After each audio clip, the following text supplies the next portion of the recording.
ഈ കല്ല് വീണിട്ടാണ് ഈ പള്ളി മിക്കവാറും തകർന്നേക്കണത്. ഇവിടം വരെ ഇടിച്ചിട്ട് തിരിച്ചു പോകുന്നതായിരിക്കും അല്ലേ ചിലപ്പോ. നോക്കുകയല്ലേ, അവിടുന്ന് വന്നത് അവിടുന്ന് അവിടുന്നല്ലേ ആ കല്ല് അവിടുന്ന് വന്ന് ചിലപ്പോ ഇവിടെ ഇടിച്ചിട്ട് റിട്ടേൺ പോയതായിരിക്കും. നമുക്ക് ഇതിന്റെ അകത്തേക്കൊന്ന് കയറി നോക്കാം. ബിരിയാണി ചെമ്മിന്റെ ഒക്കെ കോല നോക്ക്, ചളിഞ്ഞ്. ഇതൊക്കെ ശരിക്കും ആരെങ്കിലും ഒക്കെ കയറി വരാൻ തുടങ്ങിയ എല്ലാരും പെറുക്കിക്കൊണ്ട് പോവല്ലേ ഇതൊക്കെ. കാണുന്ന ഒരു ജീപ്പാണ്. ജീപ്പിന്റെ കോലം നോക്ക്, മല വന്ന് അടിച്ചിട്ട് ജീപ്പ് പപ്പടം പോലെ ആയിപ്പോയി. ഈ ഒരു വീട് കണ്ടില്ലേ, ഒരു സൈഡ് ഫുള്ള് തകർന്നു പോയിട്ടാ. ഈ ഒരു വലിയ മരമാണ് വന്ന് അടിച്ചതിനകത്തേക്ക് കയറിയേക്കാണ്. ഇതിനകത്തൊക്കെ ഒരുപാട് സാധനങ്ങൾ ഇപ്പോഴും ഉണ്ട് കേട്ടാ. ഡ്രസ്സ്.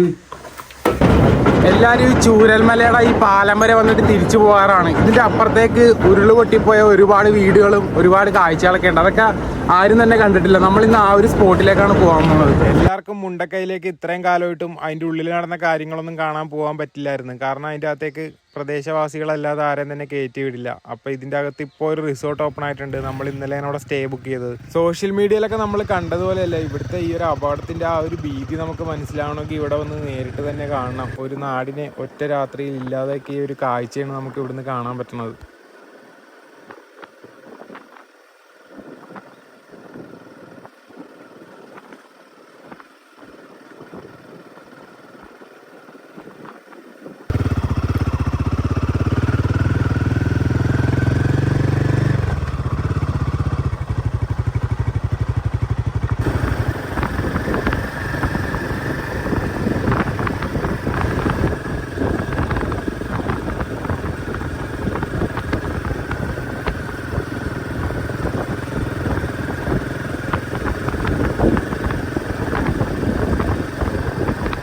അവിടുന്ന് ഇങ്ങോട്ട് കുറേ പോന്നു കഴിഞ്ഞപ്പോൾ വലിയ കുഴപ്പങ്ങളൊന്നും നമുക്ക് കാണാൻ സാധിച്ചില്ല. പക്ഷെ നമ്മൾ ഈ പള്ളിയുടെ അടുത്തേക്ക് എത്തുമ്പോഴാണ് ശരിക്കും നമ്മളെ പേടിപ്പെടുത്തുന്ന ഒരു കാഴ്ചയാണ് നമുക്ക് ഇവിടെ കാണാൻ സാധിക്കുന്നത്. കല്ലൊക്കെ ഉരുണ്ടു വന്ന് മേത്ത് വീണാനുള്ള അവസ്ഥ എന്ന് ആലോചിച്ച് നോക്ക്. എത്ര പേരുടെ മേത്ത് ഈ കല്ലൊക്കെ കയറി പോയിട്ടുണ്ടാവും അല്ലേ. ആ കാണുന്ന മലയെന്നാണ് നേരെ ഉരുള് പൊട്ടി ഇങ്ങോട്ടേക്ക് ഒഴുകി വന്നത്. എത്ര പേരുടെ ജീവൻ നഷ്ടമായ സ്ഥലമാണെന്നറിയാവാ ഞാനിപ്പോൾ ഈ നിൽക്കണ ഈ സ്ഥലം. ഈ കല്ല് വീണിട്ടാണ് ഈ പള്ളി മിക്കവാറും തകർന്നേക്കണത്. ഇവിടം വരെ ഇടിച്ചിട്ട് തിരിച്ചു പോകുന്നതായിരിക്കും അല്ലേ ചിലപ്പോ. നോക്കുകയല്ലേ, അവിടുന്ന് വന്നത് അവിടുന്നല്ലേ ആ കല്ല് അവിടുന്ന് വന്ന് ചിലപ്പോ ഇവിടെ ഇടിച്ചിട്ട് റിട്ടേൺ പോയതായിരിക്കും. നമുക്ക് ഇതിന്റെ അകത്തേക്കൊന്ന് കയറി നോക്കാം.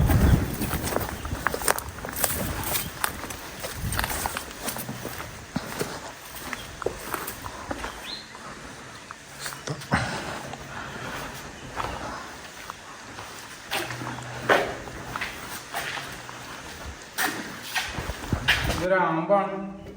ഇതൊക്കെ ആറുപേർക്ക് സാധനങ്ങളെ പള്ളിയിലായിരിക്കും ചിലപ്പോൾ ബാങ്ക് വിളിക്കാനൊക്കെ യൂസ് ചെയ്യുന്ന സാധനങ്ങളൊക്കെ ഇരിക്കും.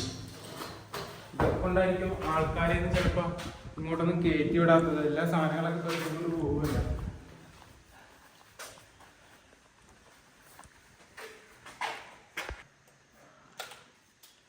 ഓ ബിരിയാണി ചെമ്മിന്റെ ഒക്കെ കോല നോക്ക്, ചളിഞ്ഞ്. ഇതൊക്കെ ശരിക്കും ആരെങ്കിലും ഒക്കെ കയറി വരാൻ തുടങ്ങിയ എല്ലാരും പെറുക്കിക്കൊണ്ട് പോവല്ലേ ഇതൊക്കെ. കാലമായിട്ടും ഇവിടുത്തെ ആൾക്കാർക്ക് മാത്രമേ ഇതിൻ്റെ അകത്തേക്ക് കയറാനും വരാനൊക്കെ പെർമിഷൻ ഉള്ളൂ കേട്ടോ. പുറത്തുനിന്നുള്ള ആൾക്കാർ വരുമ്പോഴായിരിക്കും ചിലപ്പോൾ ഇവിടെയുള്ള പല സാധനങ്ങളും പെറുക്കിക്കൊണ്ട് പോകാനും നഷ്ടപ്പെടാനൊക്കെ സാധ്യതയുള്ളത്. പള്ളിക്കകത്തൊന്നും വെച്ച് ആരെങ്കിലും മരിച്ചിട്ടുണ്ടായിരുന്ന ശരിക്കും? ആ പള്ളിക്കകത്താ? അവിടുന്ന് ഒലിച്ചു വന്നവരല്ലേ?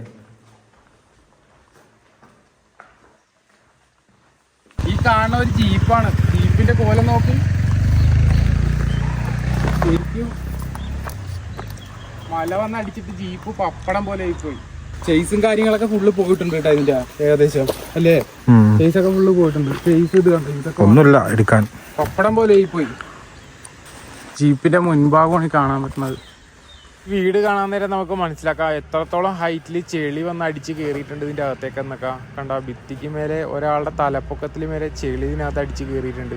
അത്രയും പൊക്കത്തിൽ വെള്ളം വന്ന് നിറഞ്ഞ് ശരിക്കും താഴെ നിൽക്കുന്ന ആൾക്കാർക്ക് ശ്വാസം മുട്ടണ അത്രയും ലെവലിലേക്ക് ചെളി അടിച്ച് കയറിയിട്ടുണ്ട്. ഈ കാണുന്ന മലയിൽ നിന്നാണ് നേരെ ഒലിച്ചിറങ്ങി വന്നത്. ഈ വീടിൻ്റെ അകത്തേക്ക് അവസ്ഥ കണ്ടില്ലേ നിങ്ങൾ? വീടിൻ്റെ പല ഭാഗങ്ങളും കാണാൻ നേരം നമുക്കറിയാം എന്ന് പറഞ്ഞാൽ ഫുള്ള് പൊളിച്ചാണ് ഇതിൻ്റെ അകത്തൊക്കെ ആൾക്കാർ കയറിയിട്ടുള്ളത്. ഡോറ് പോലും തുറക്കാൻ പറ്റാത്ത അവസ്ഥയിലേ ഒരു സൈഡൊക്കെ പൊളിച്ചിട്ടേക്കാണ് വീടിൻ്റെ.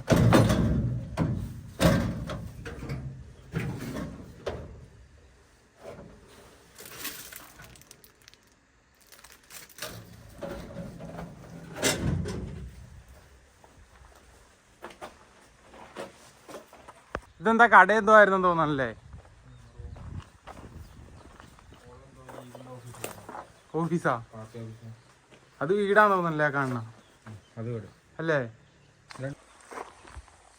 ഈ ഒരു വീട് കണ്ടില്ലേ, ഒരു സൈഡ് ഫുള്ള് തകർന്നു പോയിട്ടാ. ഈ ഒരു വലിയ മരമാണ് വന്ന് അടിച്ചതിനകത്തേക്ക് കയറിയേക്കാണ്.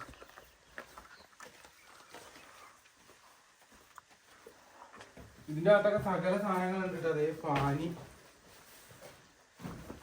എല്ലാം വെള്ളം കയറി നശിക്കുന്ന സാധനങ്ങളായിരിക്കും. ഡ്രസ്സ്, ടാങ്ക്, ബാത്റൂമൊക്കെ ഫുള്ള് പപ്പടം പൊടിക്കണ പോലെ പൊടിക്കും. നോക്ക്, ക്ലോസറ്റൊക്കെ നോക്ക്, ഫുള്ള് പൊടിഞ്ഞു പോയി. ഇതിന്റെ അകത്തൊക്കെ ഒരുപാട് സാധനങ്ങൾ ഇപ്പോഴും ഉണ്ട് കേട്ടാ. ഡ്രസ്സ്, അലമാര, പാമ്പൊക്കെ ഉണ്ടാവും ചിലപ്പോ.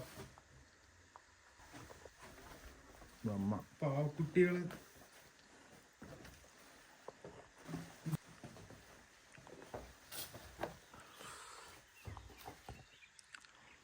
വീടിന്റെ ഈ സൈഡാണല്ലേ പോയത്. മരം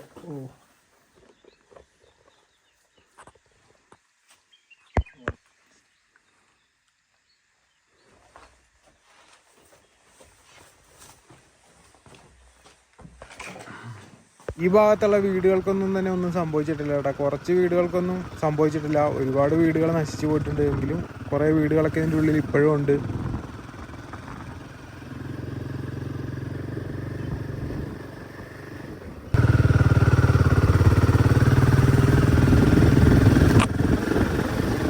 നമ്മൾ റൂം ബുക്ക് ചെയ്ത് ഈ ഒരു ഭാഗത്തായിട്ടാണ്. കണ്ട മുണ്ടക്കൈ മൊത്തം നമുക്ക് ഈ ഒരു ഭാഗത്ത് നിന്ന് കാണാൻ പറ്റും. അങ്ങനെ ഇതാണ് നമ്മുടെ കൂട്ടത്തിലുണ്ടായിരുന്ന ടീം. ഇവരൊക്കെ ചെക്കൗട്ട് ചെയ്യാൻ വേണ്ടി ഇറങ്ങിയൊക്കെയാണ്. ഇതാണ് റാഷിയൊക്കെ ഇവിടെയുള്ള, ഇതെല്ലാം ഇവിടെയുള്ള ഫ്രണ്ട്സാണ് നമ്മുടെ. ഇങ്ങോട്ടേക്ക് അങ്ങനെ അധികം ആൾക്കാർക്കും കയറി വരാൻ പറ്റില്ല. ഇതിൻ്റെ അകത്ത് ഈ ഉരുളുപൊട്ടലിൽ അവശേഷിക്കുന്നത് 2 റിസോർട്ടുകളാണ്. അപ്പോൾ അതിലൊരു റിസോർട്ടാണ് നമ്മൾ ഇന്ന് ന്യൂ ഇയർ പരിപാടിക്ക് വേണ്ടി ക്യാമ്പ് ചെയ്യാൻ എടുത്തത് കേട്ടോ.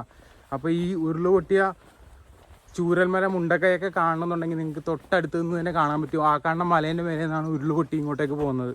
അപ്പോൾ ഈ ഒരു റിസോർട്ടിൽ വന്ന് നിങ്ങൾ സ്റ്റേ ബുക്ക് ചെയ്ത് കഴിഞ്ഞാൽ നിങ്ങൾക്ക് ഇവിടെ നടന്ന സംഭവങ്ങളൊക്കെ കൂടുതൽ ഡീറ്റെയിൽ ആയിട്ട് കാണാൻ പറ്റും. പക്ഷേ അടിപൊളി വൈബിലാണ് ഇവരിവിടെ സെറ്റ് ചെയ്ത് വെച്ചേക്കണമല്ലോ. ഉരുള് പൊട്ടിയ മുണ്ടക്കൈ കറക്റ്റായിട്ട് കാണണമെങ്കിൽ കണ്ടില്ലേ, ആ ഒരു മലേൻ്റെ മേലെ നിന്നാണ് ഒഴുകി വന്നത്. ഈ ഒരു റിസോർട്ടിന് മാത്രം ഒന്നും സംഭവിച്ചില്ല കേട്ടോ. ചെറിയൊരു പ്രോപ്പർട്ടിയാണ് എങ്കിലും അടിപൊളി ഒരു ആംബിയൻസിലാണ് ഇവരിവിടെ എല്ലാം സെറ്റ് ചെയ്ത് വെച്ചേക്കണത്. ഹട്ടുകളുണ്ട് ഇതിനകത്ത്, അടിപൊളിയാണ്. ഹട്ടുകളാണല്ലോ അത്യാവശ്യം നല്ല പ്രീമിയം സെറ്റപ്പിലാണ് ഇവർ എല്ലാം സെറ്റ് ചെയ്തേക്കണത്. ബെഡും കാര്യങ്ങളൊക്കെ എല്ലാം നീറ്റ് ആൻഡ് ക്ലീൻ ആണ്. പിന്നെ ബാത്റൂം വന്നത് ഇവിടെയാണ്, കോമൺ ബാത്റൂമാണ് വന്നത്. ഇങ്ങനെയുള്ള പ്രോപ്പർട്ടികളിലൊക്കെ കൂടുതലും ബാത്റൂം കോമൺ ആയിരിക്കും. ഇത് ഇവിടുത്തെ കിച്ചണാണ് കേട്ടോ. അപ്പോൾ ഇതിൻ്റെ അകത്തോടി കയറി അപ്പുറത്തൊരു എയർ ഫ്രെയിം ഉണ്ട്, അതും കൂടി ഒന്ന് നോക്കി നോക്കാം.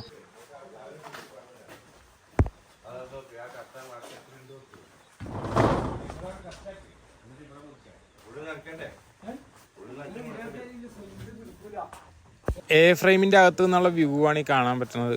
ഉരുളുപൊട്ടീൻ്റെ ഭാഗങ്ങളൊക്കെ ഇവിടുന്ന് തന്നെ നമുക്ക് കാണാൻ പറ്റും കേട്ടോ. അപ്പോൾ എയർ ഫ്രെയിമിൻ്റെയും ടെൻറ്റിൻ്റെ ഇതിൻ്റെയും ഹട്ടിൻ്റെ ഒന്നിൻ്റെയും ഞാൻ റേറ്റും കാര്യങ്ങളൊന്നും ഇതിൽ പറഞ്ഞിട്ടില്ല.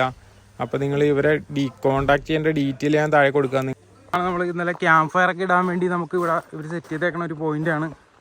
അതുപോലെ തന്നെ ഊഞ്ഞാലും കാര്യങ്ങളൊക്കെ ഉണ്ട്. ഈ മല വന്ന് ഒലിച്ചു പോയേക്കണതിൻ്റെ അവിടെയൊക്കെ ഒരുപാട് വീടുകളുണ്ടായിരുന്നു. ഇന്ന് ആ വീട്ടിലുള്ള പലരും വീടും കാര്യങ്ങളും ഒന്നുമില്ല. ഇപ്പോൾ വയനാട്ടിലേക്കൊക്കെ വരാൻ പ്ലാൻ ഉണ്ടെങ്കിൽ ഈ ഒരു പ്രോപ്പർട്ടിയിൽ വന്നൊന്ന് സ്റ്റേ ചെയ്ത് നോക്കണം. അടിപൊളി ഒരു എക്സ്പീരിയൻസ് ആയിരിക്കും അത്. രാത്രിയിലത്തെ ഇവിടുത്തെ ആംബിയൻസ് അടിപൊളിയാണ്. ഇന്നലെ അധികം വീഡിയോസും കാര്യങ്ങളൊന്നും ഷൂട്ട് ചെയ്യാൻ പറ്റിയില്ല. എങ്കിലും ഷോർട്ട് വീഡിയോ ആയിട്ടൊക്കെ പോസ്റ്റ് ചെയ്തിട്ടുണ്ട്. കണ്ടു നോക്കിക്കഴിഞ്ഞാൽ മനസ്സിലാവും.